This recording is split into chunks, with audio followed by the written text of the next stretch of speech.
Hello hello guys, welcome to Pahal academy. Pahal academy में आपका स्वागत है।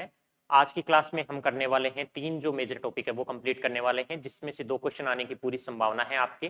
पहला जो टॉपिक कवर करेंगे हम पहले ह्यूमन डेवलपमेंट इंडेक्स आज पढ़ने की कोशिश करेंगे। ये दो जो टॉपिक दिए गए हैं आपके जो आर्थिक इंडियन इकोनॉमी के अंदर में ह्यूमन डेवलपमेंट इंडेक्स दिया गया है, एक एक हैप्पीनेस इंडेक्स दिया है जो ग्लोबल हैप्पीनेस इंडेक्स है। तो इनके बारे में पूरी जो लेटेस्ट रिपोर्ट कौन सी है, उसके अंदर में इंडिया की क्या पोजीशन है, क्या कौन कौन से इंडिकेटर के ऊपर में उनका विस्तृत अध्ययन किया जाएगा। आज ये क्वेश्चन वाइज नहीं है, इनको पूरे डिटेल में हम पढ़ेंगे।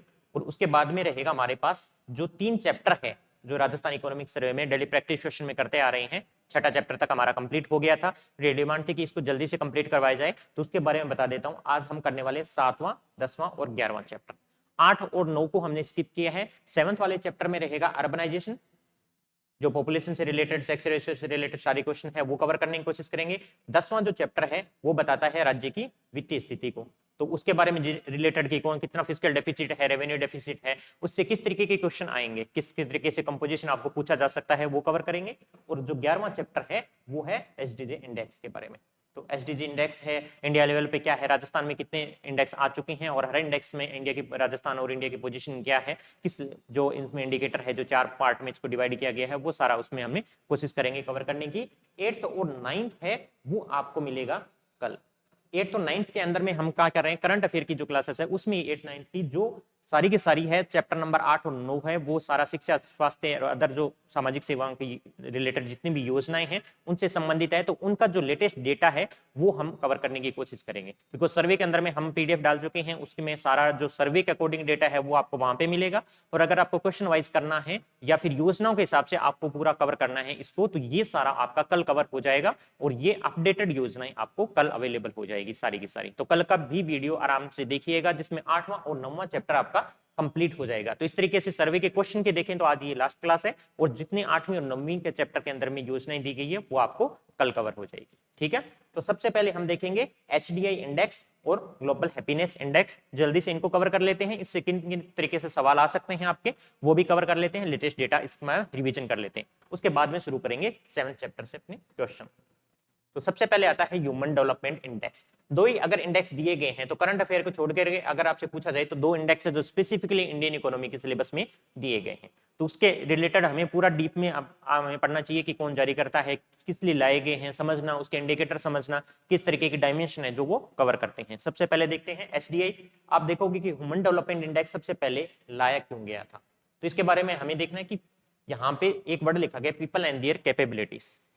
तो इसके बारे में ह्यूमन डेवलपमेंट इंडेक्स हमें क्या बताता है, ये बताता है कि सिर्फ नेशनल जो ग्रोथ आप देखते हो या नेशनल ग्रोथ रेट की बात देखते हो, उसकी बजाय हमें ये भी देखना है कि लोग कैसे हैं और वहां पे लोगों की क्या क्या क्षमताएं हैं, उसको आंकलन करने के लिए हमारे पास ह्यूमन डेवलपमेंट इंडेक्स लाया गया था। यानी कि नेशनल ग्रोथ तो है ही है, पर कैपिटा इनकम देख लोगे आप, उसके थ्रू आप नेशनल ग्रोथ को चेक कर सकते हो, लेकिन साथ में अगर आपको ह्यूमन डेवलपमेंट इंडेक्स क्यों लाया गया, इस तरीके से कोई अगर अप्रोच करता है, सवाल को क्वेश्चन बनाने की कोशिश करता है, तो आपको पता होना चाहिए कि ये सिंपल सा इसका लॉजिक यही था कि लोग और उनकी जितनी भी क्षमता कैपेबिलिटीज है उसका एक तरीके से आंकलन करने के लिए एक आंकड़े के तौर पे इसको लाया गया था एचडीआई को। दूसरा इंपॉर्टेंट सवाल बनता है यहाँ पे कि यहाँ पे इसको कौन पब्लिश करता है, तो it is published by human development report office for the United Nation development programme. तो आपको सिंपल याद रखना है UNDP United Nation development programme है, उसका एक ह्यूमन डेवलपमेंट रिपोर्ट ऑफिस है जो ये रिपोर्ट जारी करता है, यूएनडीपी के द्वारा इसको जारी किया जाता है एचडीआई को।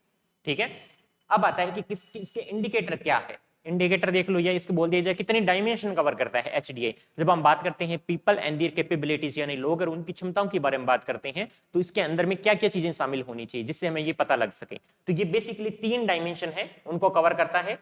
मैंने इंग्लिश में लिया है ताकि ये इंग्लिश के अंदर में ही इसके बारे में बात करें, हिंदी के अंदर में भी इन्हीं को सेम चीजों को लिखा जाता है, इसी तरीके से आपको पूछा जाएगा। इंडिकेटर की बात करेंगे तो वहां पे भी आप देखेंगे कि यहाँ पे 4 इंडिकेटर है 3 डायमेंशन के अंदर में। पहला क्या है, समझने की कोशिश करोगे ये 3 डायमेंशन कौन सी है, अपने आप आपको आ जाएगा। Long and healthy life. ठीक है, तो हेल्दी लाइफ की बात की है, लॉन्ग लाइफ की बात की है, तो इसके अंदर में हम एक इंडिकेटर निकालेंगे जो बताएगा कि कौन सा हो सकता है। आपने अगर थोड़ा बहुत बीएसटी इंडेक्स या थोड़ा बहुत भी इकोनॉमिक सर्वे से भी किया है तो भी आपको पता होगा लॉन्ग एंड हेल्दी लाइफ के लिए हम क्या करेंगे, लाइफ एक्सपेक्टेंसी देखेंगे कि लॉन्ग एंड हेल्दी लाइफ, कितना आप स्वस्थ जीवन जी रहे हो, कितना आप लंबा जीवन जी रहे हो, जो उसके अंदर में हम क्या निकालेंगे, लाइफ एक्सपेक्टेंसी निकाला जाएगा। पूरा डिटेल में देखेंगे कौन कौन से इंडिकेटर है। अब ये देख लीजिए कौन कौन सी डायमेंशन कवर हो रही है। तो पहला long and healthy life cover हो रहा है। दूसरा बीइंग नॉलेजेबल, कि आपको कितना ज्ञान है, कितने जानकार आप, उसके बारे में पता होना चाहिए कि सिर्फ पैसे से नहीं काम नहीं चलता। नेशनल ग्रोथ के बारे में बात करें, पर कैपिटा इनकम के बारे में बात करें तो उससे काम नहीं चलेगा। लोग और उनकी कैपेबिलिटीज जैसे क्षमताओं के बारे में बात की गई है। तो एक तो कितना स्वस्थ जीवन जी रहे हैं, और स्वस्थ जीवन के साथ में कितने जानकार आप, नॉलेजेबल कितने हैं। दूसरा, आपके पास कम से कम इतना पैसा होना चाहिए कि डिसेंट स्टैंडर्ड ऑफ लिविंग आपकी हो सके। ठीक है, तो स्टैंडर्ड ऑफ लिविंग की बात कर सकते हैं, नॉलेजेबल होने की बात कर रहे हैं, और लॉन्ग और हेल्दी लाइफ के बारे में बात कर रहे हैं। और हर एक का एक इंडेक्स निकाला जाता है, और हर एक का इंडेक्स निकालने के बाद में इनका जो जियोमेट्रिक मीन है वो निकाला जाता है, तीनों इंडेक्स का, जो हमें देता है HDI। तो चलो इनके अंदर में देखते हैं कि कौन कौन से इंडेक्स है। डायमेंशन जैसे मैं बता चुका हूं, डायमेंशन क्या है, एक तो है लॉन्ग एंड हेल्दी लाइफ, दूसरा है नॉलेज, तीसरा है decent standard of living.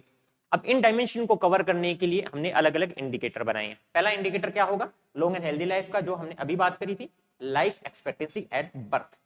Life expectancy at birth है, वो क्या बताता है कि किसी भी देश में कहीं भी अगर किसी बच्चे का जन्म होता है तो उसी दौरान लाइफ एक्सपेक्टेंसी तय की जाती है कि यहाँ की जितने भी इस तरीके से, किस तरीके से लोग जीवन जी रहे हैं, उस हिसाब से ये कितना इसका एक्सपेक्टेड लाइफ स्पैन होगा। तो लाइफ एक्सपेक्टेंसी बर्थ पे ये बताता है हमें कि कितनी लॉन्ग और हेल्दी लाइफ है जो लोग जी रहे हैं।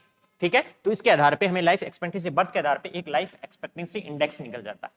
पहला इंडेक्स अपने पास आ गया। दूसरा आता है नॉलेज। नॉलेज के बारे में बात करें, ज्ञान, वो कैसे कैलकुलेट करते हैं कि एक होता है पहला इंडेक्स, इसमें अंदर में सब इंडेक्स आता है एक्सपेक्टेड ईयर ऑफ स्कूलिंग के बारे में, कि जब आप स्कूल में एनरोल होते हो तो एज क्या है, उस एज के अकॉर्डिंग एक थोड़ा सा आइडिया लगाया जाता है कि इसकी एक्सपेक्टेड ईयर क्या रहेगा स्कूलिंग का, कितने टाइम तक ये कितने साल तक ये स्कूलिंग करेगा। दूसरा रहता है मीन ईयर ऑफ स्कूलिंग, जितने भी टोटल लोग जितने स्कूल के अंदर में भर्ती हुए तो उनके कितने साल तक वो मीन ईयर निकाला जाएगा, सबका निकाल करके कि कितने स्कूल गए हैं उसका मीन ईयर निकाला जाएगा। तो दो इंडेक्स इसके अंदर में सब इंडेक्स आते हैं नॉलेज को कैलकुलेट करने के लिए। पहला रहता है एक्सपेक्टेड ईयर ऑफ स्कूलिंग, दूसरा रहता है मीन ईयर ऑफ स्कूलिंग। तो इन दोनों के आधार पर एक एजुकेशन इंडेक्स निकाला जाता है। दूसरा इंडेक्स आ गया हमारे पास, पहला लाइफ एक्सपेक्टेंसी इंडेक्स है, दूसरा एजुकेशन इंडेक्स है। तीसरा इंडेक्स आता है decent standard of living. Standard of living के लिए क्या करोगे, जीएनआई पर कैपिटा कैलकुलेट किया जाता है, उसके बेसिस पे जीएनआई इंडेक्स निकाला जाता है, यानी gross national income per capita. Per capita जो हम इनकम की बात करते हैं, ये ग्रोस नेशनल इनकम जो पर कैपिटा है वो बताती है कि कितने डिसेंट स्टैंडर्ड ऑफ लिविंग है। यानी कि जैसे मैंने बताया डिसेंट स्टैंडर्ड ऑफ लिविंग, इतना पैसा होना चाहिए कि आप अच्छी एक सही जिंदगी जी सकें। तो उसके लिए जीएनआई पर कैपिटा निकाला जाएगा, उसको बोला जाता है जीएनआई इंडेक्स। अब ये life expectancy index, education index और जीएनआई इंडेक्स, इनके आधार पे जब मैंने जैसे बताया इनका जियोमेट्रिक मीन लिया जाता है, और इस जियोमेट्रिक मीन के अकॉर्डिंग एचडीआई निकाला जाता है, उसको बोला जाता है ह्यूमन डेवलपमेंट इंडेक्स। ठीक है, होपफुली ये क्लियर है कि ह्यूमन डेवलपमेंट इंडेक्स किस तरीके से कैलकुलेट किया जाएगा। याद रखना है, तीन डायमेंशन है, life, long and healthy life, knowledge, decent standard of living. Indicator की बात करो तो चार इंडिकेटर है यहाँ पे, लाइफ एक्सपेक्टेंसी बर्थ पे, expected year of schooling, mean year of schooling, और जीएनआई पर कैपिटा। ये आपको अच्छे से याद होने चाहिए। इसके आधार पे निकाला जाता है एचडीआई, इसके बेसिस पे कुछ वैल्यू आएगी। अब हम देखेंगे कि ये वैल्यू कौन सी है, इंडिया कहां स्टैंड करता है, हाईएस्ट किसका है, लोवेस्ट किसका है। और दूसरी चीज यहाँ पे हमारे दिया गया है एसडीजी इंडेक्स, जो कि हमने देखा सर्वे के अंदर में भी दिया गया है। तो एसडीजी इंडेक्स है वो कौन कौन सी, ये इंडिकेटर है जो एसडीजी इंडेक्स में कहां स्टैंड करते हैं, ये भी जब हम एचडीए देखते हैं इनके ऑफिशियल साइट पे तो वहां पे दिया गया है। तो सबसे पहले यहाँ पे नोट करवा देता हूं मैं आपके एसडीजी इंडेक्स को। तो पहला आता है लाइफ एक्सपेक्टेंसी बर्थ पे, ये दिया गया है एसडीजी 3 के अंदर में। याद कर लेना ये एसडीजी के अंदर में कौन सा है, मैचिंग के अंदर में हो सकता है ये दे दिया जाए। यहाँ पे एसडीजी इंडेक्स कौन कौन से के अंदर में कौन सा आता है यहाँ पे इंडिकेटर। तो लाइफ एक्सपेक्टेंसी एट बर्थ पे आता है एसडीजी 3 के अंदर। एक्सपेक्टेड ईयर ऑफ स्कूलिंग की बात करें तो आता है एसडीजी 4.3 के अंदर में। इसके तुरंत बाद आता है मीन ईयर ऑफ स्कूलिंग, दोनों एक साथ ही है, एसडीजी 4.4 में इसकी बात की गई है। और जीएनआई पर कैपिटा की बात करें तो एसडीजी 8.5 के अंदर में इसको बात की है। तो अगर आप लाइन वाइज याद करते हैं इंडिकेटर तो मैच करना आए तो बहुत आसान हो जाएगा। सबसे पहला आता है लाइफ एक्सपेक्टेंसी बर्थ पे एसडीजी 3, उसके बाद में 4.3 पे आता है expected year of schooling, mean year of schooling आता है एसडीजी 4.4 पे, और आपकी जीएनआई की बात करें पर कैपिटा इनकम ये आता है एसडीजी 8.5 के ऊपर में। ठीक है, क्लियर है ये।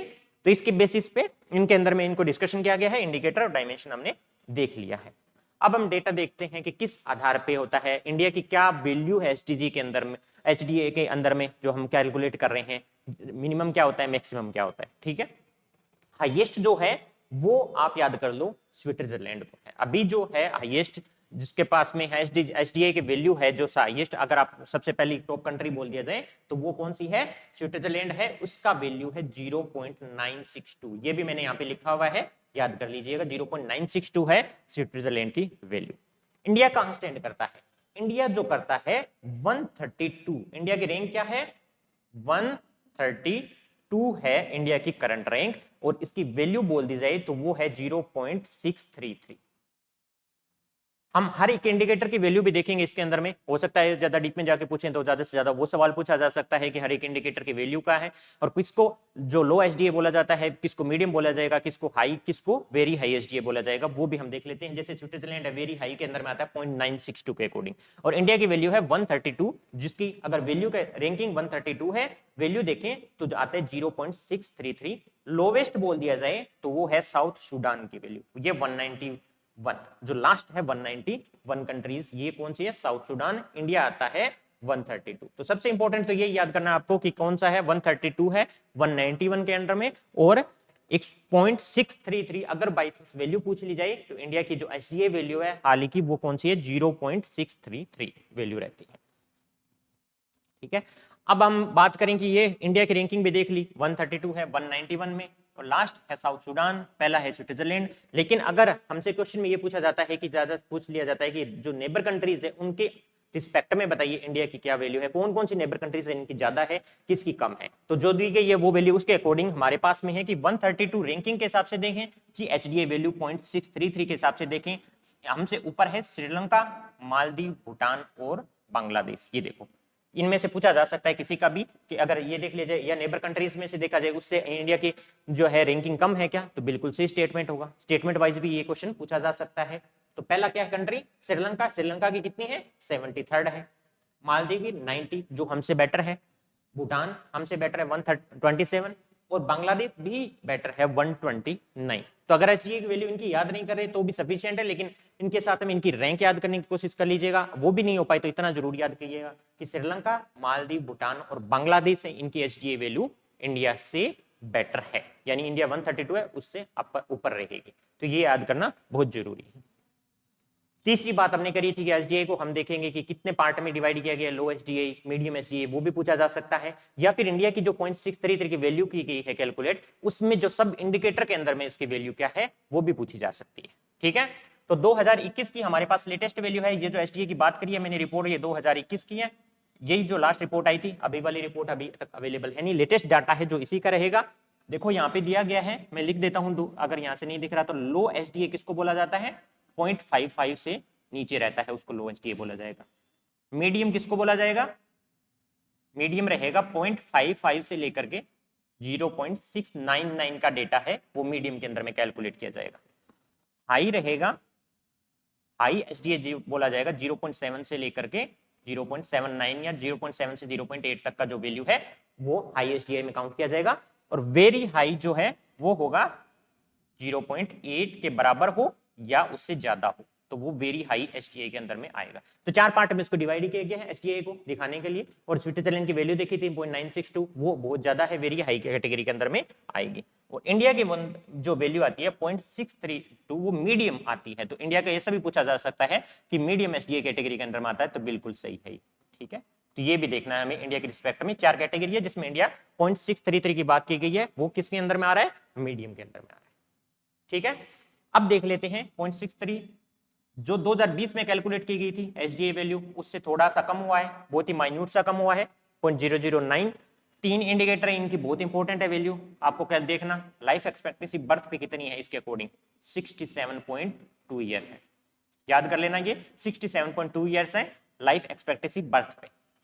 एक्सपेक्टेड ईयर ऑफ स्कूलिंग की बात करें तो वो रहती है 11.9 साल, एक्सपेक्टेड ईयर ऑफ स्कूलिंग की बात करें दूसरा जो इंडिकेटर है वो है 11.9, और मीन ईयर ऑफ स्कूलिंग की बात करें वो रहता है 6.7 साल, 6.7 ईयर है जो आपका रहता है mean year of schooling. Expected year of schooling रहता है 11.9 ईयर, और आपका लाइफ एक्सपेक्टेंसी बर्थ पे देखा जाए तो वो रहता है 67.2 ईयर की बात की गई है।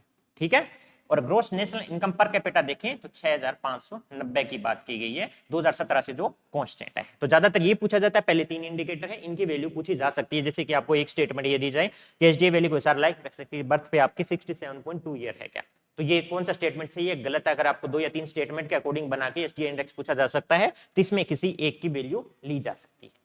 ठीक है, तो ये अच्छे से याद कर लीजिएगा, मैंने बता चुका हूं मीडियम एचडीए के अंदर में इंडिया की वैल्यू आती है। ठीक है, और सबसे पहले देखेंगे तो किसने किया था एसडीए का, इसलिए कई बार क्वेश्चन ज्यादा भी आता है, यूपीएससी में पूछा जा चुका है कि पहली मानव विकास रिपोर्ट 1990 में भारतीय नोबेल पुरस्कार विजेता अमर्त्य सेन है, पाकिस्तानी अर्थशास्त्री है महबूब उल हक के द्वारा तैयार की गई थी। ये सीधा स्टेटमेंट भी दिया जा सकता है कि एसडीए के संबंध में निम्नलिखित कथनों पर विचार करो, तो पहला स्टेटमेंट ये दिया जा सकता है कि सबसे पहली रिपोर्ट 1990 में किसने तैयार की थी, इंडियन इकोनॉमिक्स थे अमर्त्य सेन और पाकिस्तानी इकोनॉमिक्स थे महबूब उल हक, उनके द्वारा तैयार की गई थी। ठीक है, ये तो रहा बेसिक एचडीए की जो इंडेक्स है जो हमें दिया गया है। उससे संबंधित ही है कुछ एक और इंडेक्स, जैसे एक इनइक्वालिटी इंडेक्स एचडीए भी रहता है, आईएचडीए जिसको बोला जाता है, inequality adjusted human development index. ये सिंपल सब वही चीज है कि एचडीए की वैल्यू को कैलकुलेट करो और उसको इनइक्वालिटी से कितना इफेक्ट हो रहा है उसके अकॉर्डिंग सारी वैल्यू एडजस्ट हो जाएगी, लेकिन एचडीए का कंपोजिशन वही रहेगा। तो बाई चांस ये भी वैल्यू दी जाए कि inequality adjusted human development index है, वो इनइक्वालिटी को मतलब कैलकुलेट करके एचडीए को इनइक्वालिटी से एडजस्ट करके बनाया जाता है, तो वो वैल्यू आपकी बिल्कुल सही रहेगी। इसी से संबंधित एचडीए से संबंधित दो और इंडेक्स आते हैं जिनका नाम मैं यहाँ पे मेंशन करूंगा। एक रहता है लैंगिक विकास सूचकांक आपका, ठीक है, जो क्या है जेंडर के आधार पे असमानताओं को मापने के लिए जारी किया जाता है, और दूसरा रहता है लैंगिक असमानता सूचकांक।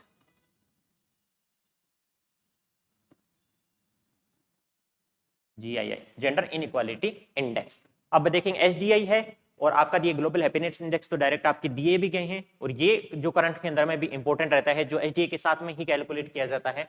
जीआईए जो लैंगिक असमानता सूचकांक है, तो हो सकता है ये पूछा जाए, तो इसको एक बार क्विक रिवीजन कर लेते हैं। इसका क्या रहता है, जीआईए जो लैंगिक असमानता सूचकांक है इसके भी आपके 3 आयाम है।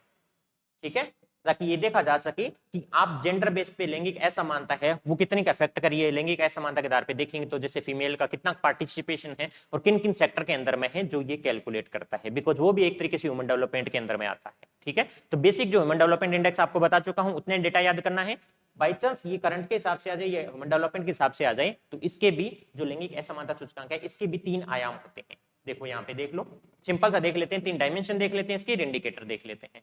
3 डायमेंशन कौन कौन सी है, पहला है रिप्रोडक्टिव हेल्थ, प्रजनन स्वास्थ्य कितना है रिप्रोडक्टिव हेल्थ, उसको इंडिकेट कौन करता है, कैसे पता लगेगा रिप्रोडक्टिव हेल्थ कितनी है, तो उसको इंडिकेट करने के 2 तरीके हैं। एक तो मैटरनिटी मोर्टेलिटी रेट जो कि हम कैलकुलेट करते हैं, सबको याद होनी चाहिए कि इंडिया की क्या है, राजस्थान की क्या है मैटरनिटी मोर्टेलिटी रेट। दूसरा है एडोलेसेंट फर्टिलिटी रेट क्या है, तो 2 ये चीज है वो ये बताती है, ये एज बताएगी किस एज पे जो है रिप्रोडक्टिव हेल्थ की बात की गई है, मैटरनिटी मोर्टेलिटी रेट बताएगी कि कितनी जो है मदर्स है जिनको अफेक्ट करते हैं या प्रजनन के दौरान उनकी मृत्यु होती है, तो मैटरनिटी मोर्टेलिटी रेट, और एडोलेसेंट फर्टिलिटी रेट है जो रिप्रोडक्टिव हेल्थ के बारे में बात करेगी, जो स्पेसिफिकली जेंडर स्पेसिफिक है वुमेन से, वो एक हमने इंडेक्स ले लिया रिप्रोडक्टिव हेल्थ।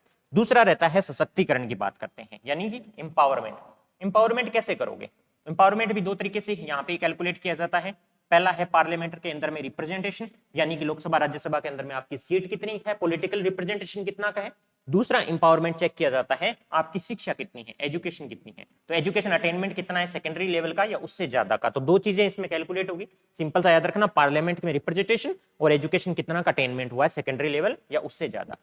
तीसरा रहता है आपके पास शिक्षा भी है, पार्लियामेंट रिप्रेजेंटेशन भी आपने किया, रिप्रोडक्टिव हेल्थ देख ली, तो फिर देखते हैं लेबर मार्केट के अंदर में पार्टिसिपेशन कितना है, लेबर फोर्स पार्टिसिपेशन, यानी कि काम करने के लिए विलिंग कितने है, जो मेल है और फीमेल का जो रेशियो है वो कितना है, वो हमें चेक करते हैं। और हर बार ये डाटा दिया भी जाता है गवर्नमेंट के द्वारा कि कितना female labour force participation rate कितना है, male labour force participation rate कितना है। तो इन डेटा के आधार पे डायमेंशन 3 है, 5 इंडिकेटर है, उनके आधार पे सेम उसी तरीके से जेंडर इनइक्वालिटी इंडेक्स कैलकुलेट किया जाता है, जो स्पेसिफिकली जेंडर जो है जो लैंगिक असमानता है उसको लिए एक स्पेसिफिक सूचकांक है। ठीक है, स्पेसिफिक उसके अंदर में एचडीए की तरह ही कैलकुलेट किया जाता है।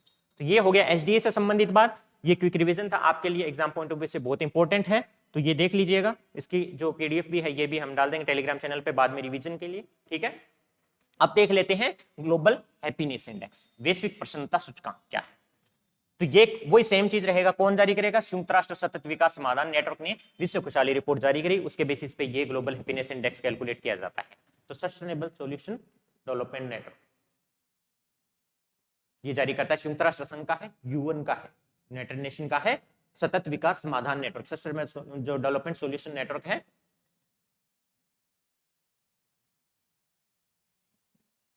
ये है जो जारी करता है विश्व खुशहाली रिपोर्ट, उसके आधार पे ग्लोबल हैप्पीनेस इंडेक्स हमें कैलकुलेट किया जाता है। ठीक है, अब इसमें यहाँ पे कितने, वही सेम चीज, कितने इंडिकेटर है, कितने कारक है जो इसके आधार पे ये ग्लोबल हैप्पीनेस इंडेक्स कैलकुलेट किया जाता है? वो रहेंगे आपके 6, टोटल 6 ऐसे इंडिकेटर है जिनके बेसिस पे हैप्पीनेस इंडेक्स है उसको कैलकुलेट किया जाता है। वो कौन कौन से हैं? पहला रहेगा सामाजिक समर्थन कितना का आपको, सोशल सपोर्ट कितना का है, खुश रहने के जितने तरीके हैं वो यहाँ पे सारे कैलकुलेट किए गए हैं। यानी कि पहला रहता है सोशल सपोर्ट कितना का आपका, दूसरा आपकी इनकम कितनी का है, आय कितनी का है, फिर आपका हेल्थ कितनी का है, स्वास्थ्य के बारे में बात की गई है, फिर आपकी फ्रीडम के बारे में बात की गई है, खुश रहने के लिए आपको क्या चाहिए? स्वतंत्रता, फ्रीडम के बारे में बात की गई है, फिर जेनरोसिटी उदारता की बात की गई है, जेनरोसिटी की बात की गई है, जितने उदार होगे उतनी ज्यादा खुश रहोगे, और फिर किया गया है भ्रष्टाचार का अभाव, यानी कि कोई भी काम करवाने के लिए आपको एब्सेंस ऑफ करप्शन चाहिए ताकि आसानी से जो भी इतनी गवर्नमेंट की योजनाएं हैं उनका आप अच्छे से लाभ ले सको। तो आपके लिए खुशहाली के जो 6 इंडिकेटर है उनको अच्छे से याद कर लेना। पहला रहता है सामाजिक समर्थन, रिपीट कर देता हूं, फिर रहता है आपका आय, फिर रहता है स्वास्थ्य, फिर स्वतंत्रता, फिर उदारता और भ्रष्टाचार का अभाव। डायरेक्ट दिया जा सकता है कि ये कौन से इंडिकेटर है जो यहाँ पे ग्लोबल हैप्पीनेस इंडेक्स में शामिल किए जाते हैं। फिर आता है कि टॉप पे कौन रहा, लोवेस्ट कौन सा रहा, इंडिया की रैंकिंग कौन सी रही।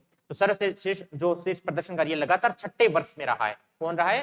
फिनलैंड, सबसे खुशहाल देश का ताज पहनाया गया है। डेनमार्क दूसरे स्थान पे है, आइसलैंड तीसरे स्थान पे, क्योंकि ये रहते हैं इसलिए मैंने 1 2 3 भी ले लिए हैं क्योंकि सेम यही रहेंगे। फिनलैंड रहता है, उसके बाद में डेनमार्क रहेगा, तीसरे स्थान पे आइसलैंड का नंबर आएगा। सबसे खराब प्रदर्शन करने वालों में रहता है अफगानिस्तान। तो अफगानिस्तान के अंदर में भी देखो कोई सोशल सपोर्ट नहीं है अफगानिस्तान में, इनकम बहुत कम हो गई है, स्वास्थ्य बिल्कुल सुविधाएं नहीं अवेलेबल, स्वतंत्रता तो है ही है, तालिबान का शासन है, उसके बाद में उदारता की बात ही नहीं है, तालिबान की बात आती है तो भ्रष्टाचार का अभाव, जब गवर्नमेंट ही नहीं है तो एब्सेंस ऑफ करप्शन होने का चांस ही नहीं है कि यहाँ पे तो करप्शन बहुत ज्यादा है। तो इन सब इंडिकेटर पे देखोगे तो अभी अफगानिस्तान ने सबसे नाखुश जो राष्ट्र के रूप में स्थान दिया है। अब इंडिया की क्या पोजीशन है? इंडिया जो है 136 जो कंट्रीज है उसमें से 126 पोजीशन पे है, जो देश दुनिया के सबसे कम खुशहाल देशों में से एक बनाता है। 2022 के अंदर में इंडिया का स्थान 146 देशों में 136 था। तो पहले था 136 146 पे। अगर आपसे पूछा जाए 2022 का डाटा, 2023 के अंदर में ये हो गया है 126, 10 कम कर दो, ये हो गया है 136। तो कितनी कंट्रीज में कैलकुलेट होता है वो भी चेंज होता रहता है। तो सबसे पहले हम देखेंगे 2022 के अंदर में 146 देशों में कैलकुलेट किया गया, तो उसमें स्थान 136 था। हमारी सेम पोजीशन है, 10 कंट्रीज में कैलकुलेट नहीं हुआ इस बार, तो इसलिए 136 देशों के अंदर में 126वां स्थान है 2023 के अंदर में। तो बिल्कुल कंफ्यूजन मत हो जाना, एग्जाम के अंदर में कौन सा पूछा गया है वो देखना पहले तो, और उसके बाद में अकॉर्डिंग टू उसका आंसर देना कि 23 का पूछा गया है तो 136 में 126 का रहेगा, 22 का पूछा गया है तो 146 में से 136 का रहेगा। और सेम यहाँ पे कोई दिक्कत नहीं है, फिनलैंड है दोनों ही दौरान अपना हाईएस्ट रहा 6। अगर ये भी पूछा जाए लगातार 6ठे साल रहा है क्या, तो बिल्कुल से लगातार 6ठे साल में फिनलैंड अपना टॉप पोजीशन बनाए हुए है यहाँ। ठीक है, और अगर पड़ोसी देशों की बात करें तो नेपाल, चीन, बांग्लादेश, श्रीलंका देश अपने पड़ोसी देशों से भी पीछे हैं, बिकॉज पीछे तो बचा ही नहीं ना, 10 कंट्रीज बची है, उसमें सारे पड़ोसी देश थोड़ी आएंगे। लास्ट में 136 में से 126 में रैंक है, तो जितने भी पड़ोसी देश है वो हमसे आगे ही होंगे। तो अगर ये पूछा जाए कि पड़ोसी देशों से अगर पीछे है नेपाल, चीन, बांग्लादेश, किसी का नाम ले लिया, सीधा पूछ लिया जाए पड़ोसी देशों से ग्लोबल हैप्पीनेस इंडेक्स में पीछे है क्या, तो बिल्कुल ये सही बात है। ठीक है, तो फैक्ट के अकॉर्डिंग आपको इतना आपके लिए सफिशियंट रहेगा। ठीक है, अब ये देख लेते हैं, स्कोर भी देख लेते हैं, हो सकता है स्कोर पूछ लिया जाए। तो ये जो 6 इंडिकेटर है आपके, social support, income, health, freedom, generosity, absence of corruption, इनके आधार पे हैप्पीनेस स्कोर निकाला जाता है। ये जो है 3 साल का एवरेज होता है, ये भी पूछा जा सकता है, 3 ईयर एवरेज होता है इनके ऊपर में, जितने भी ये 6 पॉइंट दिए गए इसके आधार पे 3 पार्ट में डिवाइड किया गया इसको, कि 6 से 8 के बीच में है तो बिल्कुल खुशहाल माना जाएगा, 4.5 से 6 के बीच में है तो मॉडरेट हैप्पी, और 1 से 4.5 के बीच में है तो नाखुश देखो देश की श्रेणी में आता है। तो 3 पार्ट में डिवाइडेड है, 1 से 4.5 कर देना, 4.5 से 4.5 to 6 कर देना, 6 to 8 कर देना। और यहाँ पे इंडिया की पोजीशन क्या है, इंडिया का इन इंडिकेटर के आधार पे 1 से 10 के बीच में कैलकुलेट होता है, ये दे दिया है यहाँ पे देखो दिया गया है, और इंडिया का जो वैल्यू है वो क्या है 4। अगर स्कोर बोल दिया जाए तो इंडिया का क्या स्कोर है यहाँ पे 4 है। 3 पार्ट में डिवाइड किया गया, 6 पॉइंट के आधार पे इसको इस तरीके से कैलकुलेट किया गया है। मैप भी देखोगे तो देख लो, पूरा यूरोप खुश है, पूरा नॉर्थ अमेरिका, साउथ अमेरिका, बाकी के लोग कम से कम मॉडरेट तो है। यहाँ पे या तो अफ्रीका के अंदर में नाखुश दिखाया गया या इंडिया वाला हिस्सा जो है वो नाखुश दिखाया गया, थोड़ा सा बांग्लादेश वाला ये पोर्शन, ठीक है। तो इसके अंदर में ग्लोबल हैप्पीनेस इंडेक्स के अंदर में इससे ज्यादा कुछ आएगा नहीं। ये सारा कुछ दे दिया गया है आपको, डेटा दे दिया गया है, इसके आधार पे ही सारे के सारे क्वेश्चन आएंगे, चाहे वो सीधी रैंकिंग पूछ ली जाए या टॉप पोजीशन क्या रहेगी वो पूछ लिया जाए, जारी कौन करता है ये पूछ लिया जाए। तो दोनों इंडेक्स है जो इंडियन इकोनॉमी के अंदर में दिए गए हैं, वहां से आपको एक क्वेश्चन देखने को आराम से मिलेगा, चाहे वो करंट बेस पे हो, चाहे 22 का पूछा जा सकता है, एचडीआई आपका 21 का है लेटेस्ट डाटा, और यहाँ पे ग्लोबल हैप्पीनेस इंडेक्स दोनों का कर लेना, 22 में रैंकिंग कर लेना और 23 के अंदर में रैंकिंग कर लेना, ठीक है। तो ये तो थे 2 इंडेक्स जो हमने कवर किए हैं। अब शुरू करते हैं अपने क्वेश्चन आंसर। हम 7वें चैप्टर से शुरू करेंगे, कुछ क्वेश्चन लेंगे 10वें चैप्टर से, कुछ क्वेश्चन लेंगे 11वें चैप्टर से, और इतना ही ले पाएंगे कि उससे आपको आइडिया आ जाए कि किस तरीके के क्वेश्चन बन रहे हैं, थोड़ा सा आपको रिवीजन हो जाए, ठीक है। चलो पहला क्वेश्चन देखते हैं। पहला क्वेश्चन है कि 2011 की जनगणना की रिपोर्ट के अनुसार राजस्थान राज्य की कुल जनसंख्या का कितना प्रतिशत शहरी जनसंख्या है। ये पूछा जाता है कि अब जब शहरों की बात करते हैं, अर्बनाइजेशन की बात करते हो, चैप्टर ही अर्बनाइजेशन का है, तो सबसे पहले क्या पूछा जाएगा कि राजस्थान राज्य की कुल जनसंख्या का कितना प्रतिशत शहरी जनसंख्या है, बताओ।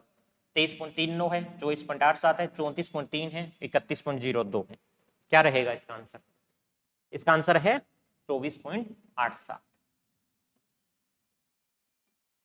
24.87% है जो राजस्थान राज्य की जनसंख्या, कितना 24.87% है वो शहरी जनसंख्या है। अभी तो मेजोरिटी तो ग्रामीण ही है, अभी जनसंख्या लगभग 25% के अराउंड पहुंच गए हैं कि कितना शहर के अंदर में स्थापित हो चुके हैं लोग, ठीक है। अब इस हिसाब से हम ये भी देखेंगे कि अगर हम तो ये देख लिया है तो ये भी पूछा जा सकता है कि सबसे ज्यादा फिर शहरी आबादी वाले जिले कौन से हैं। टोटल 25% रह रहे हैं, लगभग 24.87, उसके अंदर में सर्वाधिक जो शहरी आबादी वाले जिले कौन कौन से हैं, उससे भी सवाल आ सकता है। ये पूछा जा सकता है कि क्रम बताओ, किसका सबसे ज्यादा, किसका उसके बाद में है, उसके बाद में है। या ये पूछा जा सकता है कि सर्वाधिक शहरी आबादी वाला जिला कौन सा है। या ये पूछा जा सकता है कि कितने प्रतिशत है, सर्वाधिक आबादी वाला जिला कोटा है तो कितने प्रतिशत है वहां पे शहरों में निवास करते हैं। तो सवाल कुछ किसी भी तरीके से आ सकता है, वो देख लेते हैं। पहला है सर्वाधिक कोटा जो रहता है 60.3% लगभग, वहां पे लोग शहरों के अंदर में निवास करते हैं। दूसरा रहता है जयपुर जहां पे 52.40 52.4% है लोग शहरों में निवास करते हैं। तीसरा अजमेर है जो 40.08 यानी लगभग 40% ही है, अजमेर के अंदर में लोग शहरों में निवास करते हैं। चौथा रहता है जोधपुर, तो लार्ज सिटीज है उन्हीं की बात की गई है, वही आएंगे इसके अंदर में, जोधपुर 34.3% में, और पांचवा बीकानेर। तो 5 याद कर लेना ये कि कोटा सबसे ज्यादा शहरी करता है, फिर जयपुर है, फिर अजमेर है, फिर जोधपुर है और फिर बीकानेर रहता है। और कोटा का प्रतिशत और जयपुर का भी याद कर लेना, कोटा 60% है, जयपुर 52% है। ये भी पूछा जा सकता है 50% ज्यादा शहर जो शहरीकरण है जिनमें हो चुका है वो कितने जिले हैं, तो कोटा और जयपुर सिर्फ 2 है, 60% और 52%। इससे भी आप निकाल सकते हो। 40% से ऊपर पूछे तो 3 हो जाएंगे, कोटा, जयपुर, अजमेर। तो ये डेटा अच्छे से आप कर, इस तरीके से अगर कोई डेटा दिया जाता है तो उसको आपको पूरा याद करना है, और उस चैप्टर में है ही नहीं है, सारा डेटा ही दिया गया है। राज्य में ये सेम चीज, राज्य में 5 लाख और उससे अधिक की जनसंख्या वाले शहर कितने हैं? 5 लाख या उससे अधिक की जनसंख्या वाले शहर कितने हैं? अभी हमने जो प्रतिशत किया था शहरीकरण का, क्या था, टोटल पॉपुलेशन देख लें तो कितने हैं? 5 है ऐसे शहर जो 5 लाख से ज्यादा जनसंख्या वाले हैं। कौन कौन से हैं? पहला रहेगा जयपुर, दूसरा आएगा जोधपुर, फिर आएगा कोटा, फिर आएगा बीकानेर, फिर आएगा अजमेर। जयपुर, जोधपुर, कोटा, बीकानेर, अजमेर ऐसे हैं जिनकी जनसंख्या 5 लाख से ऊपर है। इसी तरीके से 10 लाख से ऊपर वाली जनसंख्या है वो कौन से हैं, उसको भी आप सोच के खुद में जवाब दीजिए।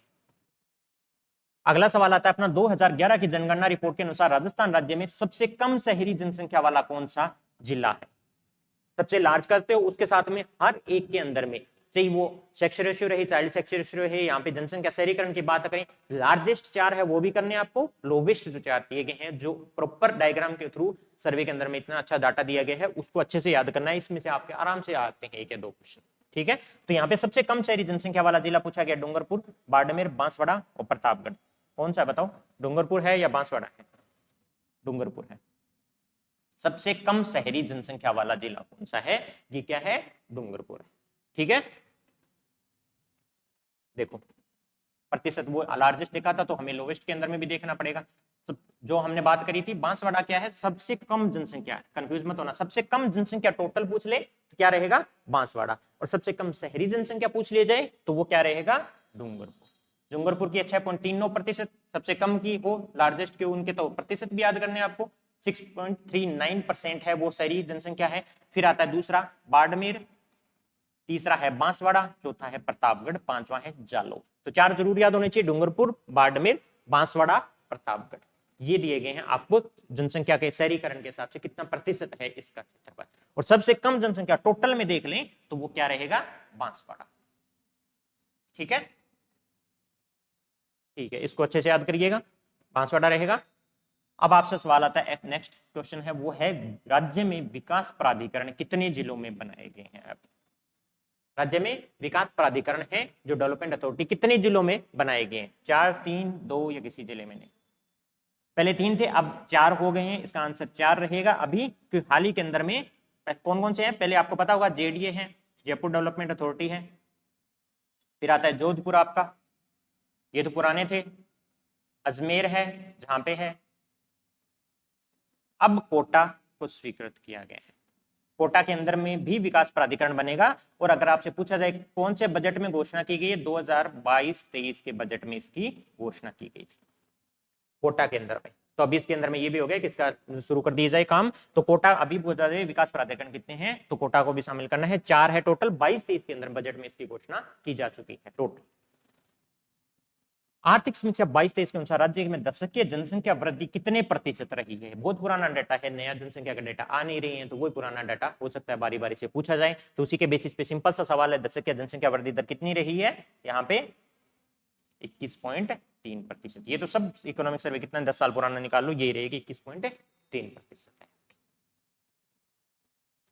राज्य, बहुत आसान सवाल है इसलिए मैं जल्दी बता रहा हूं, हो सकता है आपको तो याद रहेंगे, तुरंत देखना आपको कि इसमें एबीसीडी देखो, तुरंत डेटा याद होना चाहिए। जिसका भी डेटा याद नहीं है वो चैप्टर निकालो, क्विक रिवीजन कर लो, अभी 10 मिनट लगेंगे लेकिन ये डेटा आपको अच्छे से याद हो जाएगा। राजस्थान की कुल जनसंख्या का कितना प्रतिशत अनुसूचित जनजाति का है। नेक्स्ट क्वेश्चन क्या है कि अनुसूचित जनजाति का कितना प्रतिशत है कुल जनसंख्या में, उसका बताओ। 8.6%, 10.8, 12.6, 13.5, 8.6 है, 10.8 है, 12.6 है, 13.5% है। कितना है यहाँ पे अनुसूचित जो जनजाति है उसका प्रतिशत 13.5% है। 13.5% है वो अनुसूचित जनजाति का प्रतिशत है टोटल जो पॉपुलेशन है। उसी तरीके से अनुसूचित जाति का भी दिया गया है, वो भी याद करना है, इंडिया का भी, राजस्थान का भी। ठीक है, आर्थिक समीक्षा 2022-23 के अनुसार राज्य क्या लिंगानुपात जो महिलाएं प्रति 1000 पुरुष निकाला जाता है वो क्या है, बताइए लिंगानुपात कितना है।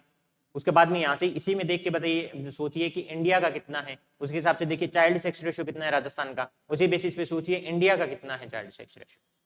ठीक है, यहाँ पे राजस्थान का पूछा गया है तो राजस्थान का रहेगा, राज्य का लिंगानुपात है वो है 928, इंडिया लेवल पे कितना है 943। चाइल्ड सेक्स रेशियो देख लिया जाए कितना है राज्य का 888, इंडिया लेवल पे देख लिया जाए कितना है 919। तो इस तरीके से सारे डाटा है वो एक साथ याद करनी है। सिंपल एक पूछा जाएगा कि किसका कितना है, चाइल्ड सेक्स रेशियो पूछ सकते हैं, सेक्स रेशियो नॉर्मल पूछा जा सकता है। ठीक है, राजस्थान के पूछने के ज्यादा आसार है तो उसका तो बिल्कुल याद होना ही चाहिए। इस हिसाब से जैसे एक बहुत सारे अभियान आए हैं तो उसी अंदर में प्रशासन शहरों के संग अभियान जारी किया गया था। मैंने बोला था कि एक ऐसा आएगा जिसमें डायरेक्ट आपको डेट पूछी जाएगी, तो उसी का है ये क्वेश्चन है, प्रशासन शहरों के संग अभियान की कब शुरू किया गया था। प्रशासन शहरों के संग अभियान कब शुरू होता है, 2 अक्टूबर 2022, 2 अक्टूबर 2020, 31 जनवरी 2020, 2 अक्टूबर 2021। तो ईयर कौन सा है 2021 है, 2 अक्टूबर है इसकी डेट, 2 अक्टूबर 2021 को प्रशासन शहरों के संग अभियान शुरू किया गया था। क्वेश्चन अच्छे से देख लेना, गांव के संग नहीं है, शहरों के संग अभियान है, 2 अक्टूबर 2021 को शुरू किया गया था।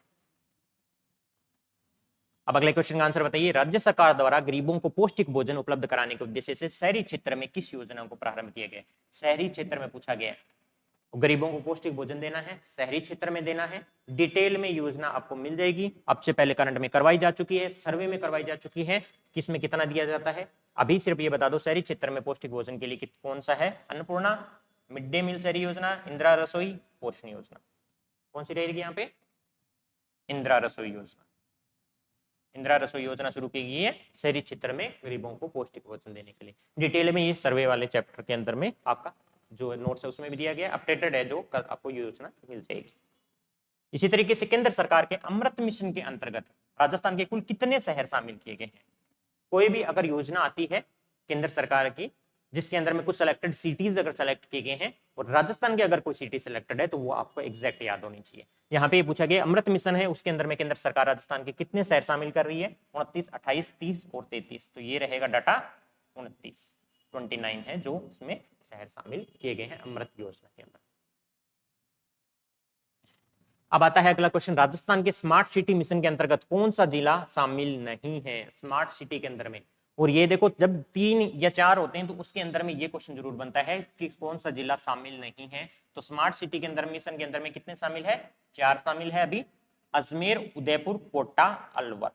कौन सा नहीं है और जो नहीं है उसकी जगह कौन सा होना चाहिए? तो स्मार्ट सिटी मिशन में 4 शामिल है, अजमेर शामिल है, उदयपुर शामिल है, कोटा शामिल है। यहाँ का सही आंसर जो है कौन सा शामिल नहीं है वो रहेगा अलवर और इसकी जगह होना चाहिए जयपुर। ठीक है, स्मार्ट सिटी मिशन के अंदर में 4 शामिल है, जयपुर, कोटा, उदयपुर, अजमेर। अच्छे से याद कर लेना, अजमेर, उदयपुर, कोटा और जयपुर। यहां अलवर दिया गया तो ये गलत हो जाएगा। राष्ट्रीय राजधानी क्षेत्र जो एनसीआर रीजन जारी किया जाता है उसमें राजस्थान के कौन से जिले शामिल है? बहुत आसान सवाल है, बहुत बार आ चुका है। कौन से है? अलवर, भरतपुर, करौली, धौलपुर। बताइए कौन से रीजन है जो एनसीआर के अंदर में आते हैं, बहुत बार न्यूज में रहते हैं? कौन सा है? केवल एक अलवर है या फिर अलवर भरतपुर है या भरतपुर करौली है या सारे के सारे? तो इसका आंसर क्या रहेगा? 1 और 2, अलवर और भरतपुर, 2 है जो राजस्थान के एनसीआर रीजन में शामिल होते हैं। राजस्थान आवासन मंडल द्वारा बनाए जा रहे आवासों के निर्माण की गुणवत्ता एवं संपूर्ण कार्य की प्रभावी निगरानी सुनिश्चित करने के लिए कौन से मोबाइल ऐप का निर्माण किया गया है? ये भी पूछा जाता है स्पेसिफिक किसी के लिए, जब गवर्नमेंट की तरफ से कोई ऐप लॉन्च किया जाता है या कोई पोर्टल लॉन्च किया जाता है कि स्पेसिफिक, तो किसी भी सरकार जो सामाजिक सेवा या स्वास्थ्य सेवा के लिए, तो वो पूछा जाता है। यहाँ पे पूछा गया आवासन मंडल आवास का निर्माण कर रहा है, उनकी क्वालिटी चेक करने के लिए और कितना काम हुआ है उसकी निगरानी के लिए एक ऐप डेवलप किया गया है। उसका नाम क्या है? कवच, जनसंपर्क, सरल, सजग। कौन सा ऐप रहेगा? इसके अंदर में आंसर होगा डी, सजग। सजग ऐप का निर्माण किया गया है जो राजस्थान आवासन, या पूछा जा सकता है सजग ऐप का निर्माण किस लिए किया गया, तो उसमें आपको 1, 2, 3, 4 दिए जाएंगे। तो राजस्थान आवासन मंडल में जितने आवास हुए निर्माण हो रही है उनकी गुणवत्ता के लिए और संपूर्ण कार्य के प्रभावी निगरानी सुनिश्चित करने के लिए सजग ऐप का डेवलपमेंट किया गया है। सजग ऐप याद कर लो। अब देखो आगे करते हैं क्वेश्चन, ये करते हैं राजस्व से संबंधित 10वां चैप्टर है जो, जिसके अंदर में बहुत सारा डेटा दिया गया है। उस डेटा में से कौन कौन से किस तरीके के क्वेश्चन जनरली पूछे जाते हैं उसको कवर करते हैं। ये रहेगा अब 10वें चैप्टर के शुरू में। ठीक है, कुछ क्वेश्चन इसके देख लेते हैं। यहाँ पे पहला क्वेश्चन आता है अपना, जीएसडीपी की राजस्व प्राप्ति में निम्नलिखित में किसका प्रतिशत योगदान सबसे अधिक है? तो बजट को आपको अच्छे से मैं समझा चुका हूं, कितने कंपोनेंट होते हैं, हर कंपोनेंट के अंदर में कौन कौन से जो अलग से आते हैं, किसका सबसे ज्यादा योगदान रहता है, किसका कम रहता है, किसका योगदान भी देखते हैं। तो सबसे ज्यादा पहला किसका योगदान है, दूसरा, तीसरा, चौथा, लगभग 3 या 4 कंपोनेंट होते हैं, तो चारों के चारों पता होनी चाहिए आपको। यहाँ पे सवाल ये है कि जो राज्य की जीएसडीपी है, जीएसडीपी कैलकुलेट करते हैं उसमें राजस्व प्राप्ति है, ठीक है, रेवेन्यू जो रिसीप्ट है उसके अंदर में किसका प्रतिशत योगदान सबसे अधिक है? गैर कर राजस्व का, समय के कर राजस्व का, केंद्रीय करों में हिस्सेदारी, या फिर जो यूनियन ग्रांट अनुदान की बात करते हैं सेंटर की तरफ से, तो कौन सा रहेगा इसके अंदर में सबसे ज्यादा किसकी हिस्सेदारी रहती है राजस्व प्राप्ति में? याद होना चाहिए आपको, समय के कर राजस्व का, खुद का जो कर राजस्व है उससे प्राप्त होता है। दूसरा कौन सा रहता है? केंद्रीय करों में हिस्सेदारी, सेकंड पोजीशन पे आएगी। ग्रांट की बात करें यूनियन, 4th पोजीशन, तीसरे स्थान पे आता है। चौथे पे आता है गैर कर राजस्व। इसके अंदर में सबसे कम पूछा जाए तो कौन सा रहेगा? गैर कर राजस्व का रहेगा। तो इस तरीके से अगर किसी की रिसिप्ट के अंदर में, एक्सपेंडिचर के अंदर में अगर आपसे पूछा जाए राजस्व जो प्राप्तियां हो या पूंजीगत प्राप्तियां हो, तो उसके अंदर में जितने कंपोनेंट है उनमें सबसे ज्यादा किसकी हुई है, सबसे कम किसकी रही है, दूसरे स्थान पे कौन आता है, तीसरे स्थान पे कौन आता है, वो आपको देखना। अब जब राज्य की बात करते हैं तो उसी के स्थान पे एक ये भी बनता है कि जीएसटीपी में राजस्व प्राप्ति में समय के जो कर राजस्व है उससे सबसे अधिक प्राप्त होता है, लेकिन उसमें भी बहुत सारे ऐसे कंपोनेंट्स हैं जिससे हमें ये टैक्स मिलता है जब हम टैक्स की बात करते हैं। ठीक है, तो जो ऑन टैक्स सिस्टम जिसमें बता गया है टैक्स रेवेन्यू है, उसमें किसका प्रतिशत योगदान अधिक है? ठीक है। टोटल रेवेन्यू रिसिप्ट में देखते हैं तो टैक्स अपने खुद का ऑन टैक्स रेवेन्यू होता है, सेंट्रल में टैक्स के अंदर में हिस्सेदारी होती है, फिर यूनियन ग्रांट मिलती है आपको, नॉन टैक्स रेवेन्यू मिलता है। तो वो देख लिया, सबसे ज्यादा खुद का टैक्स से मिलता है, उसके बाद में आपका सेंट्रल के जो शेयर मिलता है टैक्स के अंदर में वो रहता है, तीसरा यूनियन ग्रांट रहता है, चौथा नॉन टैक्स रेवेन्यू रहता है। लेकिन अगर उसके बाद में ऑन टैक्स के अंदर में भी जो है राज्य खुद के टैक्स के जो कंपोनेंट है सबसे ज्यादा है, तो उसमें किससे मिलता है ये भी पूछा जा सकता है, जो स्पेसिफिकली दिया गया है बजट के अंदर में। राज्य की खुद जीएसटी से मिलता है, राज्य उत्पाद शुल्क से ज्यादा मिलता है, बिक्री कर से, या भू राजस्व से। तो इसमें कौन सा कंपोनेंट है जिससे खुद के टैक्स रेवेन्यू सबसे ज्यादा आय होती है? कौन सा है यहाँ पे? राज्य के जीएसटी से। स्टेट जीएसटी है, उससे सबसे ज्यादा जो ऑन टैक्स रेवेन्यू है उसमें सबसे ज्यादा आपको पैसा मिलता है, याद कर लेना, राज्य जीएसटी स्टेट जीएसटी है उससे। ठीक है। अब एक जो है कृषि बजट है उसके रिलेटेड थोड़ा सा देख लेते हैं, बहुत सारे क्वेश्चन हमने देखे भी हैं, एक और क्वेश्चन देख लेते हैं। ये क्या है? कृषि किसान कल्याण और संबंधित गतिविधियों के क्षेत्रवार विवरण के अनुसार वित्तीय वर्ष 2023-24 में कृषि ऋण के लिए किसान कितना आवंटित किया गया है, कितना प्रतिशत है जो कृषि ऋण को आवंटित किया गया है। ऐसा ही एक क्वेश्चन आया था कि जैसे सेक्टर वाइज अगर डिस्ट्रीब्यूशन देखें तो वहां पे दिया गया है कि इलेक्ट्रिसिटी को कितना आवंटन दिया गया था टोटल बजट में, उसी हिसाब से यहाँ पे जो कृषि बजट अलग से किया गया है तो इसमें हम देख सकते हैं कि अलग अलग गतिविधियों में, मैंने पहले बताया था कि आपको देखना सबसे ज्यादा किसको गया है, कृषि ऋण का है या फिर कृषि आपका जो अनुदान दिया गया है वो है, तो कौन सा सबसे ज्यादा पॉइंट है, सबसे कम किसका है, इंफ्रास्ट्रक्चर में कितना है, तो सारे कंपोनेंट आपको याद करने हैं। अभी भी नहीं है तो रिवीजन कर लीजिए। यहाँ पे पूछा गया कृषि ऋण को कितना दिया गया है, कितना प्रतिशत, 30.64 है, 24.89 है, 20.09 है या 5.93% है, किसका कितना प्रतिशत है? कृषि ऋण को एग्जैक्ट याद होना चाहिए, 24.89% है जो दिया गया ऋण। ठीक है, तो आपका 24.89% है वो, इसके अंदर में 24.89% किसको दिया गया है? कृषि ऋण को आवंटन दिया गया। इसी तरीके से बाकी जो कंपोनेंट है, इंफ्रास्ट्रक्चर में कितना दिया गया है, इसके डेवलपमेंट में कितना दिया गया है, वो सारे के सारे आपको याद करते हैं। यही आता है कि राजस्थान आर्थिक सर्वे के अनुसार 2022-23 के अनुसार राजस्व प्राप्ति का जीएसटीपी में अनुपात क्या है? देखिए टोटल तो ठीक है, रेवेन्यू रिसिप्ट का प्रतिशत में भी पूछा जा सकता है कि कितने प्रतिशत का योगदान देती है। 36%, 24.09, 15.10, 6.04। होपफुली क्वेश्चन क्लियर है कि जो राजस्व प्राप्ति कंपोनेंट रहते हैं अलग अलग हर बजट में, उसी हिसाब से अगर देखें तो राजस्व प्राप्ति का जीएसटीपी में कितना अनुपात है अभी करंट के अंदर में, कितने प्रतिशत अनुपात है? 15%। तो जब आप वो टेबल देखें तो उसके अंदर में से ये क्वेश्चन ये जरूर देखिएगा कि वहां पे स्पेसिफिकली दिया गया है कि रेवेन्यू का कितना रहता है अनुपात जीएसटीपी के अनुसार।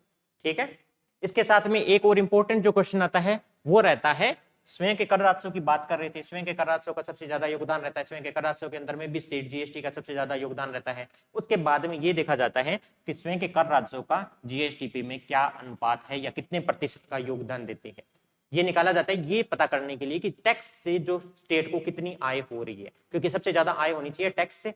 जो इंडिया लेवल पे भी हम देखते हैं टैक्स टू जीडीपी रेशियो निकाला जाता है, वो सेम यहाँ पे ओन टैक्स रेवेन्यू है गवर्नमेंट का, उसका जीएसटीपी में कितना योगदान है वो कैलकुलेट करते हैं।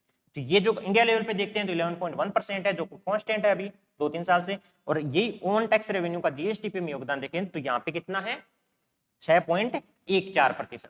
6.14% है जो ऑन टैक्स रेवेन्यू का जीएसटीपी के अंदर में अनुपात है। तो इंडिया लेवल का भी पूछा जा सकता है कि टैक्स का जीडीपी में रेशियो क्या है? 11.1%। यहाँ पे ऑन टैक्स सिस्टम से जो स्टेट को कितना मिल रहा है वो रह रहा है 6.14% है जो अनुपात है ऑन टैक्स रेवेन्यू का। तो ऑन टैक्स समय के कर राजस्व के लगभग सारे पार्ट हमने कैलकुलेट कर लिया। इसी तरीके से जब आप उस टेबल को एक बार रिवीजन करिएगा, अगर आपको ये डाटा याद नहीं है तो उसी हिसाब से देखिएगा। सिंपल याद करना है कि रेवेन्यू डेफिसिट कितना है, फिजिकल डेफिसिट कितना है। अगर रेवेन्यू राजस्व प्राप्ति देखते हैं तो कितना प्रतिशत राजस्व प्राप्ति योगदान देती है, राजस्व प्राप्ति में भी कितने कंपोनेंट है, हर कंपोनेंट का क्या योगदान रहता है, तो ये चीजें याद करना बहुत इंपॉर्टेंट है। ठीक है, इस हिसाब से देखें तो राजकोषीय घाटे का जीएसटीपी का कितना प्रतिशत है। राजकोषीय घाटे की बात की गई है, फिजिकल डेफिसिट एक इंपॉर्टेंट पॉइंट रहता है डिस्कशन का हमेशा से, जी इंडिया लेवल पे देखो या फिर आप स्टेट का देखो तो एक लिमिट से ज्यादा आपको नहीं जाना है। इसीलिए एफआरबीएम एक्ट आया था 2003, उसके अच्छे से हमने कंप्लीट किया क्लासेस के अंदर में। ठीक है, तो राजकोषीय घाटे की बात करें तो अभी के अंदर में आपको बताया जाए कि कितना प्रतिशत है। हाल ही का अगर डेटा पूछा जाए आपसे तो कितना रहेगा? 2.96%, 3.96, 3.3 या 5.82%। तो कितना रहेगा? एग्जैक्ट पता रहना चाहिए, बिल्कुल पास पास में ये डाटा दिया जाएगा फिजिकल डेफिसिट का। इसी हिसाब से आपसे रेवेन्यू डेफिसिट पूछा जा सकता है, प्राइमरी डेफिसिट पूछा जा सकता है। सबसे इंपॉर्टेंट रहता है राजकोषीय घाटा, उसके अलावा भी दूसरे घाटे भी पूछे जा सकते हैं, तो कितना प्रतिशत है उस हिसाब से आपको याद करने हैं। तो राजकोषीय घाटा जो सबसे इंपॉर्टेंट है वो कितना है, अभी 3.96%। याद कर लो 3.96% है जो इनकी लिमिट है, बिल्कुल उसके पास में रहता है। इसमें से भी गवर्नमेंट को जितना लोन दिया गया अगर वो हटा दिया जाए तो ये लगभग बहुत कम आ जाता है, जितनी लिमिट की गई है एफआरबीएम एक्ट के थ्रू, लिमिट जो जारी की गई है उसके अकॉर्डिंग ही है ये। अगर ये भी पूछा जाए तो वो भी सही है। सर्वे में दिया गया है कि अगर गवर्नमेंट बजट को जितना लोन दिया गया है गवर्नमेंट के हिसाब से उसको हटा दिया जाए 4000 करोड़ लगभग, तो ये वैल्यू और कम आ जाती है, 3.3 के अकॉर्डिंग आ जाती है, जो कि एफआरबीएम एक्ट के जो प्रावधान है उसके अनुरूप ही है ये। अब रहते हैं, आ जाते हैं सतत विकास लक्ष्य। तो आपको समझ आ गया कि राज्य के जो बीच वाला चैप्टर दिया गया है राजकोषीय स्थिति क्या है, उसमें सारे डेटा है उसको किस तरीके से याद करना है। ऐसा नहीं है डाटा के अंदर में उलझ जाओ, आपको पता रहना चाहिए किसके क्या कंपोनेंट है, सबसे ज्यादा किसका योगदान है, सबसे कम किसका योगदान है। अब आगे आते हैं राज्य में सतत विकास लक्ष्यों के लिए जो हमारा दिया गया एसडीजी इंडेक्स, उनके ऊपर में क्या क्वेश्चन बनते हैं। जो 11वां चैप्टर है अपना एसडीजी इंडेक्स का, उसको कवर करते हैं। उसमें से किस तरीके के क्वेश्चन पूछे जा सकते हैं, सबसे इंपॉर्टेंट क्वेश्चन जो जनरली बहुत छोटे थोड़े क्वेश्चन बनते हैं इसके अंदर में, कोई ज्यादा इंपॉर्टेंट इतने बनते नहीं है, सारे हम कवर कर लेंगे। पहला है राज्य में सतत विकास लक्ष्यों के लिए कौन सी विभाग को नोडल विभाग घोषित किया गया है। ये राज्य के अंदर में एसडीजी को अगर इंप्लीमेंट करना है तो कोई तो विभाग होगा जिसको यहाँ पे नोडल विभाग लागू बताया गया होगा, जो करेगा। गृह विभाग करेगा, वित्त विभाग करेगा, सहकारिता करेगा या आयोजना विभाग करेगा। बताइए कौन सा रहेगा, बहुत ही आसान सा सवाल है, ये रहेगा आयोजना विभाग। ठीक है, याद कर लीजिए राज्य में सतत विकास लक्ष्यों के लिए सबसे पहले यही है कि नोडल विभाग कौन सा है, वो रहेगा आपका आयोजना विभाग। दूसरा क्या है, राज्य स्तरीय में एसडीजी क्रियान्वयन के लिए मॉनिटरिंग के लिए एक समिति का गठन किया गया है, जिसकी अध्यक्षता कौन करता है, ये पूछा गया किसकी अध्यक्षता में किया गया या इनकी अध्यक्षता कौन करता है राज्य में। ये विभाग आयोजना विभाग है। उसके बाद में एसडीजी के लिए क्रियान्वयन के लिए मॉनिटरिंग के लिए एक कमेटी बनाई जाती है और उस कमेटी की अध्यक्षता कौन करता है, मुख्यमंत्री, मुख्य सचिव, वित्त सचिव, कैबिनेट मंत्री। बताओ कौन करेगा। मुख्यमंत्री सब कमेटीज की अध्यक्षता नहीं कर सकता एसडीजी क्रियान्वयन के लिए, इसलिए उसके बाद में मुख्य सचिव है वो इसकी अध्यक्षता करेंगे। अच्छे से याद कर लो, ये कभी पूछा जा सकता है कि एसडीजी क्रियान्वयन मॉनिटरिंग के लिए कमेटी है बनाई गई है, उसकी अध्यक्षता कौन करता है, तो वो करता है मुख्य सचिव। ठीक है, अब आ जाते हैं स्पेसिफिकली इंडेक्स के ऊपर में, और हमारा फोकस रहना चाहिए राजस्थान का इंडेक्स में क्या है, कितने इंडेक्स जारी कर चुका है राजस्थान अभी के हाल ही के अंदर में, अगर कोई जारी किया है तो उसके अंदर में किसकी पोजीशन सबसे ज्यादा है, कितनी कैटेगरीज है इंडेक्स की, यहाँ पे कौन से कैटेगरीज के अंदर में अपनाते हैं। ठीक है, तो राजस्थान एसडीजी इंडेक्स के संबंध में निम्नलिखित कथनों पर विचार कीजिए। राजस्थान एसडीजी इंडेक्स 1.0 सबसे पहले कब शुरू किया गया था, 2020 में जारी किया गया था, ये कहने का मतलब है इसका। राजस्थान एसडीजी इंडेक्स 1.0 2020 में जारी किया गया था। एसडीजी 3.0 में जयपुर सूची में सबसे ऊपर रहा है। ठीक है, अब बताओ दोनों कथन में कौन सा कथन सही है, कौन सा कथन गलत, या दोनों ही सही है। तो राजस्थान एसडीजी इंडेक्स के बारे में पहला कथन सही है, सबसे पहले 2020 में जारी किया गया था। उसके बाद में एसडीजी 3.0 जिसको मार्च 2022 में जारी किया गया था, उसमें जयपुर सबसे ऊपर रहा है। बिल्कुल सही है, जयपुर सबसे ऊपर रहा है, सबसे नीचे रहा है 12। ठीक है, उसके बाद में अगर हम देखें इंडिकेटर देखें, इसके अंदर में एसडीजी के कितने हैं, 17 गोल हैं, लेकिन राजस्थान के अंदर में सारे 17 गोल को कवर नहीं किया गया है। यहाँ पे कितने कवर किए गए हैं, 14 गोल्स कवर किए गए हैं। और इसके कितने इंडिकेटर, 75 इंडिकेटर यूज किए गए हैं। तो याद कर लेना ये बात, अगर 3.0 की बात आती है, सबसे पहले शुरू किया गया 2020 में एसडीजी इंडेक्स 3.0 अगर बोला जाए राजस्थान का, उसके अंदर में सबसे ऊपर रहा था जयपुर, सबसे नीचे रहा है 12। सब मार्च 2022 है उसके अंदर में एसडीजी 3.0 है वो शुरू किया गया, जो जारी किया गया था, 14 गोल के साथ जारी किया गया था, 75 इंडिकेटर है वो इसमें कवर किए गए थे। और हाल ही में एसडीजी जो है 4.0 SDG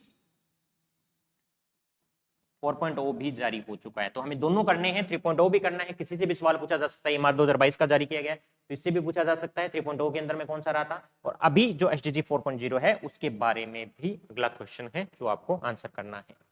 SDG Rajasthan SDG index 4.0 है, उसके बारे में बताना है। एचडीजी 4.0 की गणना 14 गोल्स के साथ 83 संकेतकों के आधार पर की गई है। अब ये बताओ क्या वो 75 इंडिकेटर रहे हैं या इंडिकेटर बढ़ाए हैं, अभी कितने इंडिकेटर हो गए हैं, 83 हो गए हैं या 75 रहे हैं, तो इस पे फोकस करो। फिर रहता है एसडीजी 4.0 में सीकर सूची में सबसे ऊपर रहा है, पहले जयपुर था, अभी हाल ही में कौन सबसे ऊपर रहा है वो बताओ। एसडीजी 4.0 में सबसे अंतिम स्थान पे पहले 12 था, अभी जैसलमेर रहा है, क्या ये सही है या 12 ही है अभी भी? तो ये लेटेस्ट डाटा है, इसको याद करना है। एसडीजी 4.0 में पहला है 14 गोल्स में 83 है जो इंडिकेटर्स यूज किए हैं, बिल्कुल सही है, याद कर लीजिए। एसडीजी 4.0 में सीकर सबसे ऊपर रहा है, ये भी अच्छे से याद कीजिए, और सबसे अंतिम स्थान पे अब की बार जैसलमेर रहा है, 12 नहीं रहा है। सबसे ऊपर रहा है जो लेटेस्ट है, ये पूछा जा सकता है दूसरा कौन सा है, तो पहला रहा है सबसे ऊपर सीकर, दूसरा रहा है झुंझुनू, ठीक है, फिर रहता है नागौर। तो ऐसा नहीं है कि ये मत इसलिए पूछा जा सकता है पिछली बार जयपुर रहा था तो हो सकता है सेकंड पे आ गया और जयपुर थर्ड पे आ गया, नहीं, पहला सीकर है, फिर झुंझुनू है, फिर आपका नागौर है। तो ये याद कर लीजिएगा तीनों के तीनों, सीकर, झुंझुनू और नागौर का, ठीक है। और यहाँ पे अगर हम बोला जाए कि कितने में रहता है, तो 4 पार्ट में डिवाइड किया गया है एसडीजी इंडेक्स को। सबसे पहला रहता है अचीवर्स कैटेगरी के अंदर में, ठीक है, दूसरा रहता है फ्रंट रनर, तीसरा रहता है परफॉर्मर, चौथा रहता है एस्पिरेंट, ठीक है। पहले जो एस्पिरेंट कैटेगरी थी ये रही थी जी, अगर एसडीजी इंडेक्स की वैल्यू 50 से नीचे आती है तो उसके अंदर में पिछली बार था 12 अकेला, 3.0 के अंदर में 12 अकेला था जो एस्पिरेंट कैटेगरी के अंदर में आता है, ठीक है, जिसकी वैल्यू 50 से नीचे थी एसडीजी इंडेक्स के अंदर में।